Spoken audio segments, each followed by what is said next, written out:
Good morning, Honorable Paul Mayom, Akec, Minister of Interior, South Sudan. We are delighted to have you again back on RBC. Good morning, Mawan, and it is my pleasure to have me again on the RBC TV, and I'm very happy to convey to you that we are all well. Okay, our question is about policing in your capacity as Minister of Interior. What's the state of policing in Juba and in South Sudan in general currently? The policing and police as an institution and its work as a law enforcement agency has passed through several phases since the inception of the government of the then Southern Sudan under Khartoum, and after the independence in 2011, and in the stages where South Sudanese have had brief space in the wars that it had among themselves. So the police has been in large proportion, beginning from 2005 to 2011, had been grappling with the issues of transformation, of transforming the two components of the police service, the one that was under the coordinating council and the one that was with the civil authority of New Sudan, to merge them and make them one professional police service. This was an endeavor that was achieved, and after achieving it briefly, it also underwent another situation of the absorption of other armed groups that were operating as counterinsurgents against the SPLA, and this was represented by the groups of Paulino Mati and and many of them. These have interjected in a number of people that needed to be trained. They came with the very high ranks, and to fix them and streamline and cause the relevant transformation and have them know the work of the police was a big challenge. This had been partly achieved by absorbing them, and the advantage there was, of course, it was necessary for the people of South Sudan to accommodate themselves so that they could vote for their country, which happened. They did vote for the independence of South Sudan. This became the standard of the police that we have. So we continue to manage this situation, and as of today, following the 2018 agreement, we have absorbed and a number of these groups. They are now in the training centers. Some are in cantonment areas, and they will have to be part of the police as they get trained and oriented into police work. Generally, the police in South Sudan has been weakened by this embargo. There are no arms for the police, and the training you make, you only use the already existing arms that were there, which are either defective or are less in number. Resources is another aspect that you look at. Not enough of the resources to acquire all the necessary gears and police equipment for the police to be what it should be. And of course, this is made to bear on us by various and multiple conditions of the economy, and it's not a intended matter. COVID made it worse. And this particular situation is now underway, and attempts are there to streamline it and get resources to have the police effectively funded, well trained, professionalized, and once it is done so, of course, you will look at the numbers, and of course, the police now is sufficiently overwhelmed by the civil communities that are carrying arms, and you cannot have an effective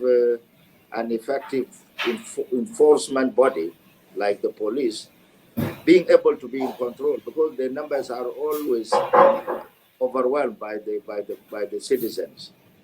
However, as we continue now to demobilize these arms from the hands of the civil community, the police will come to its normal service and will be able to enforce law and order.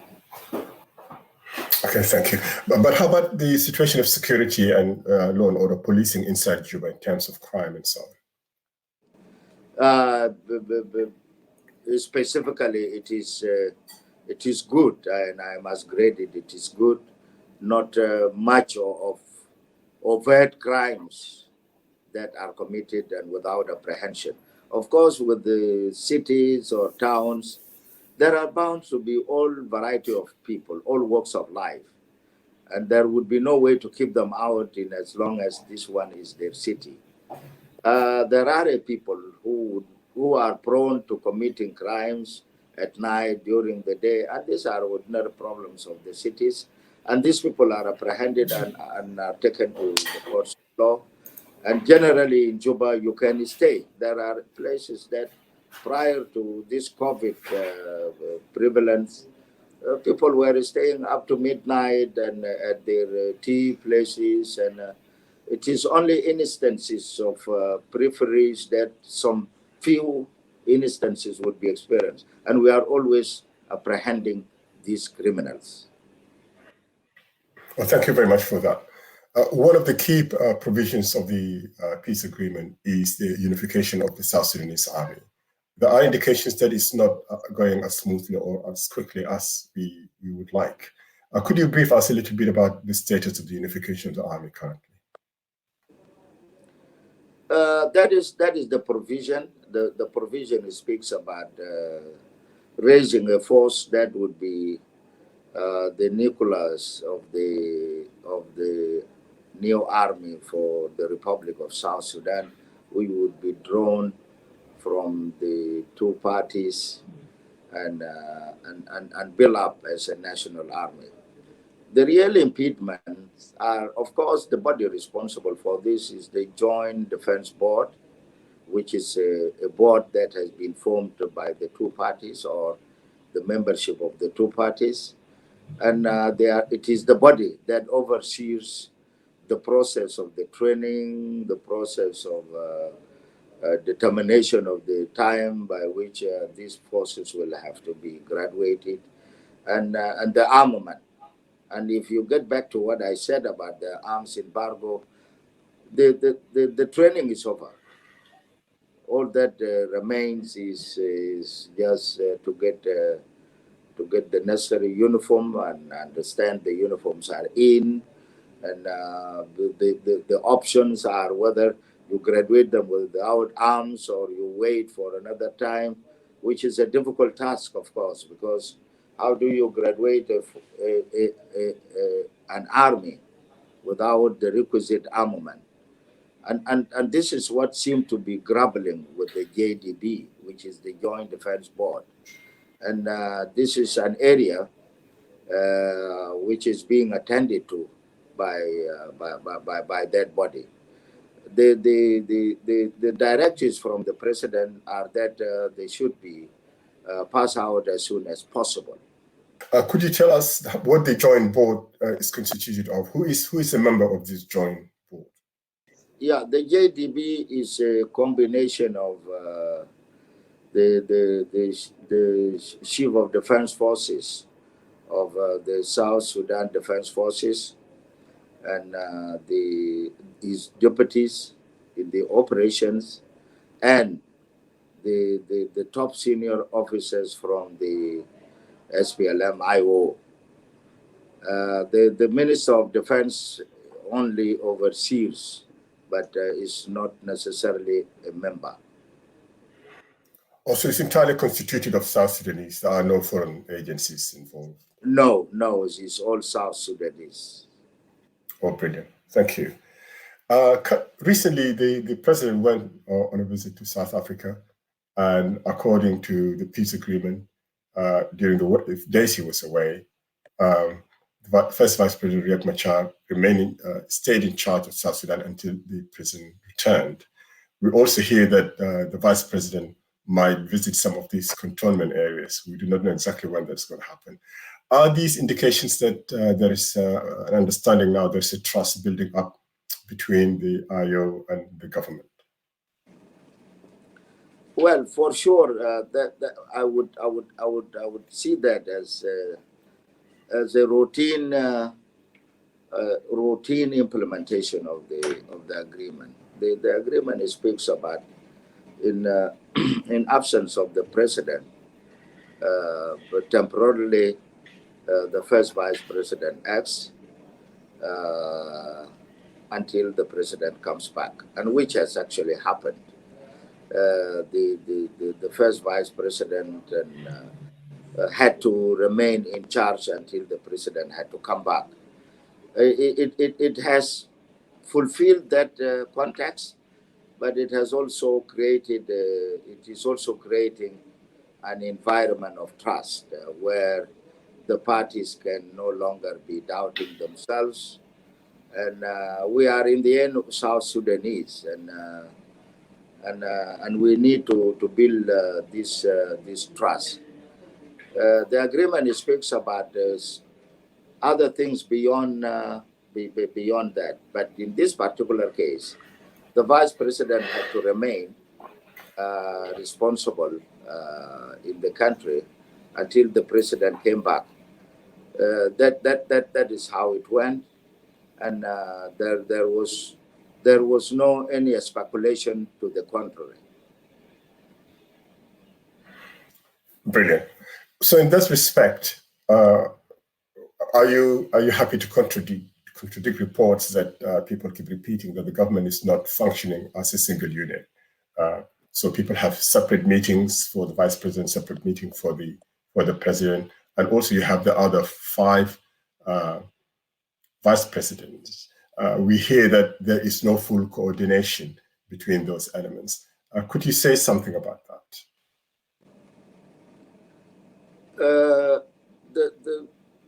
What has been conceived as a non-working body, as the presidency meets, and which is the higher body.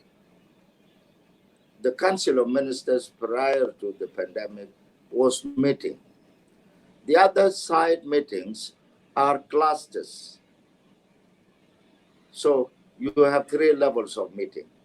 The presidency meets, the Council of Ministers meet, and the clusters meet. And it is during this pandemic that the clusters chose to be working to raise information, to make recommendations in various aspects.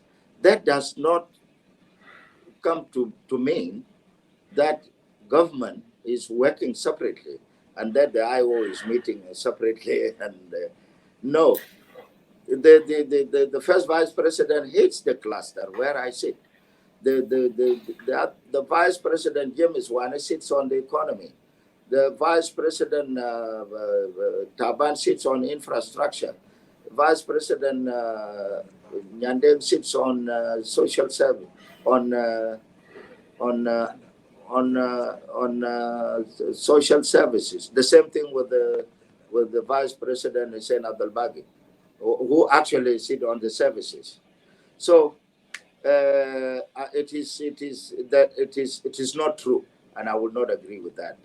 There is no disjointed work. Okay. So how often do you have Council of Ministers meeting? Well, we normally used to conduct the Council of Ministers every Friday in every week. But as a result of this pandemic, these meetings have been called off to avoid this contact and to keep the necessary social distancing until we are advised by the task force that it is safe that people can come together and meet in the Council of Ministers. You will have a task force on COVID-19, and this task force determines at what levels of infections are in the country and can determine when the necessary institutions can get together. So is there a plan to bring in online meetings or virtual meetings in the interim until you are able to meet physically? We are doing virtual meetings with the outside world, but not internally. Oh, okay. Okay. Thank you for that. We are very delighted that the peace is going on forward, but unfortunately, there are still hold-up groups. We have the situation with Thomas Cirillo, your colleague, and co-revolutionary Thomas Cirillo, as well as Paul Malone, of course. What is happening with those negotiations? Well, they have not stalled. They are in progress, except that they will have to be resumed. Okay. So what are we stopping at now? At what stage are those negotiations? The negotiations are first.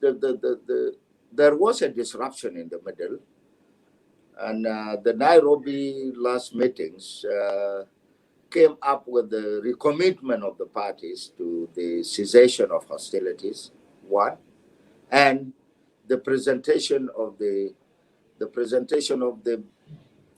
basic issues that needed to be discussed by the parties. So it is these issues that are now to be tabled in the next round. What they refer to as the basic and the real issues of the conflict as per the SOMA. Political violence, happily, is subsiding regarding the war partners or the peace partners. Is settling and it's progressing well, as we've just discussed. But unfortunately, intercommunal fighting has not indicated any sign of decline. What is happening? It's happening all over our states. It's happening in Warab, it's happening in Unity State, and it's happening in Lake States and other places as well. Yes, it is happening. You know, this culture of intercommunal violence has been on for a while, and in last year we made a plan to cause peaceful disarmament, and as the teams went to the areas of Tonj, a misfortune happened that a confrontation was to ensue between the forces that were to collect the arms and the civil communities of Loy, where we experienced loss from both sides. This made us rethink of the methodology of how to convince the civil community to bring in their arms. And this took time for us to come up with the provisional order that will govern the way to take arms from the civil communities. We have this law at hand. All we needed was for us to pass out this force, the forces now that are in the training center, and hand them over to the relevant bodies to continue to pursue. The approach is for the local governments at that level to engage the civil communities to surrender their arms. The few dissidents, the culprits who will be running away from this process will be the ones that the army will pursue and bring back their arms. It is this one that now we are in, and it is at the level of lakes. Yes, it had stopped for a while. Only a few individuals who have chosen this life of robbing as their way of life that were on, except early this week that some attacks were made by subsection against another subsection, and this has been disengaged now. In the area of Greater Tone, it was a multiplicity of sectional fights, Akok, Tik, Luanjang, Akok, and so on and so on, Tong, Yar, and this this had been to some extent curtailed at present. Uh, my colleague, Honorable Aleu, who is the new governor, is moving very fast on this line, and we are hearing that it has subsided. The barriers that were being placed by the civilians have been now removed. They are now coming to their senses. He's conducting meetings. He has not started disarmament. But for these people to come to their sense, of course, you need to do something bigger than taking the arms. You need to also give them some opportunities, job opportunities, and change the way of life, and have them do something. And these are not the very big people. They are young people. They are young people, and who can be very easily redirected in terms of their life, who can get to vocational trainings, and they can manage their lives very easily. The meeting ended at this point as Honorable Paul Mayom, Akec, South Sudan Interior Minister, was called for an important meeting. RBC would like to apologize for the shorter than expected meeting, and we hope to bring Honorable Paul back in the future to continue our conversation. I hope that you still found the interview informative. Thank you for watching RBC TV.